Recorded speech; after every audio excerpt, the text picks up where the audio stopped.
Halo, bertemu lagi dengan saya Dr. Indren dari Klinik Pratama Rawat Inap Bunda. Seperti biasa, kita hari ini masih membahas masalah COVID-19 yang sedang menjadi pandemi. Nah, seperti janji saya di episode kemarin, bagaimana sih kita cara melakukan isolasi mandiri seandainya kita positif nih? Karena pasti kita panik, stres.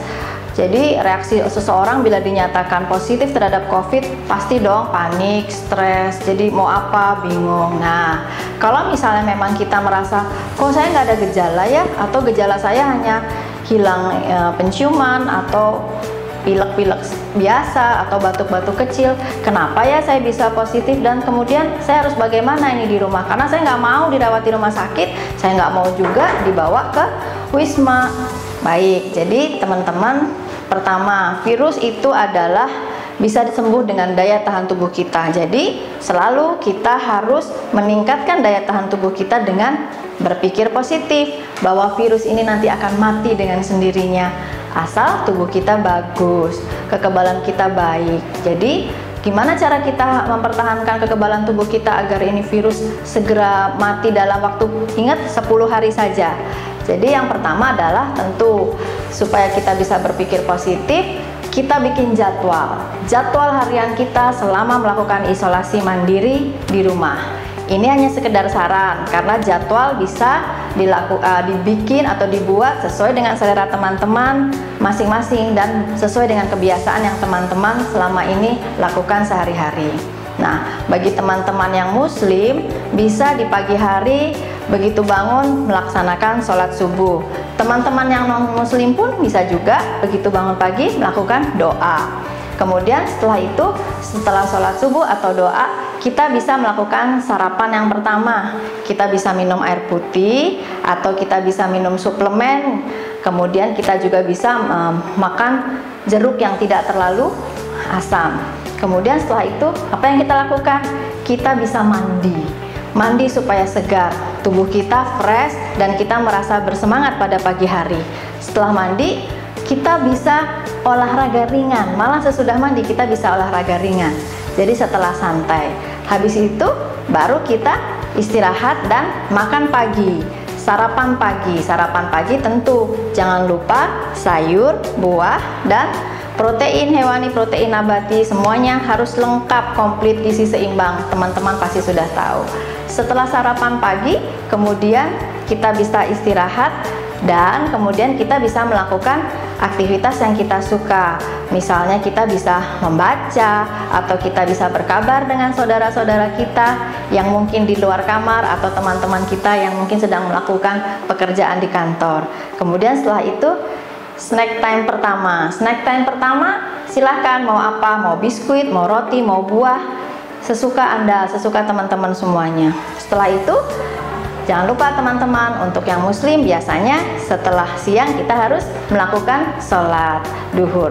Bisa juga teman-teman yang non muslim juga berdoa di siang hari. Setelah itu makan siang dong kita. Nah, setelah makan siangnya kembali makan makanan yang bergizi. Jangan lupa bila memang ada obat-obatan yang harus diminum sebelum makan.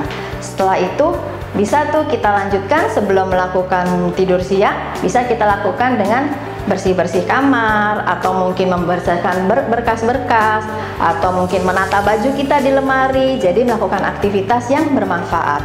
Setelah itu silahkan istirahat, tidur siang. Atau mungkin kalau yang nggak terlalu senang tidur siang bisa membaca novel, kemudian atau membalas chatting atau menonton video-video atau film yang membuat hati gembira.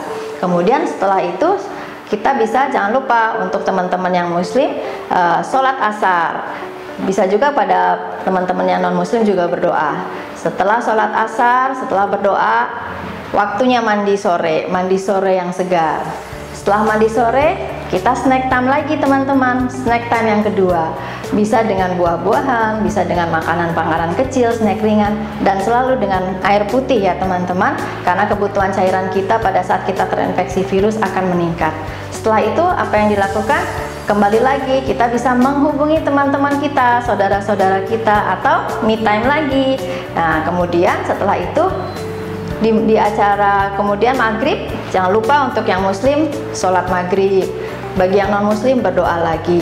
Setelah itu waktunya makan malam. Waktunya makan malam, kita makan kembali lagi, makan makanan yang bergizi. Kemudian setelah makan malam, kembali lagi bisa melakukan aktivitas yang teman-teman senangnya atau hobi apa yang bisa dilakukan di dalam ruangan. Kemudian setelah itu ada snack time yang ketiga, yang bisa membuat nanti bisa nyenyak tidur, bisa dengan minum susu atau makan roti gandum. Nah, kemudian jangan lupa berdoa lagi untuk bagi yang muslim, sholat isya, dan bagi teman-teman yang non muslim berdoa lagi, karena semua penyakit ini asalnya dari yang di atas. Kita kembalikan lagi ke yang di atas, bahwa yang bisa menyembuhkan dan mengambil semua bukan dokter, bukan obat-obatan, tapi Tuhan yang di atas, ya. Kemudian setelah itu waktunya tidur. Kemudian selalu, ya, kita selalu berpikir bahwa setiap mau tidur kita berdoa supaya besok pagi kita bangun dengan tenaga yang fresh lagi, dan selalu berpikir bahwa ingat, virus ini hanya 10 hari teman-teman, tidak lama, jadi tetap semangat. Nah, jangan lupa, jadwal ini hanya saran dari saya. Semuanya kembali, agendanya kembali ke teman-teman sekalian, bagaimana nyamannya membuat jadwal. Kenapa kita bikin jadwal ini? Supaya kita semangat menjalani hari, tidak merasa terpuruk sebagai orang yang ada di dalam kamar, di dalam ruangan. Oh ya, jangan lupa teman-teman, kita tetap masih bisa berhubungan dengan dengan keluarga kita yang di luar ruangan, ya. Dan selalu memakai masker, berjarak kurang lebih dari 1 meter dengan saudara kita, ya. Dan apabila menyentuh benda-benda, selalu langsung diberikan antiseptik atau desinfektan. Sekian info dari saya hari ini tentang isolasi mandiri. Kita akan bertemu di info-info lainnya yang kita bahas dengan cara yang sederhana. Oke, terima kasih teman-teman. Assalamualaikum warahmatullahi wabarakatuh.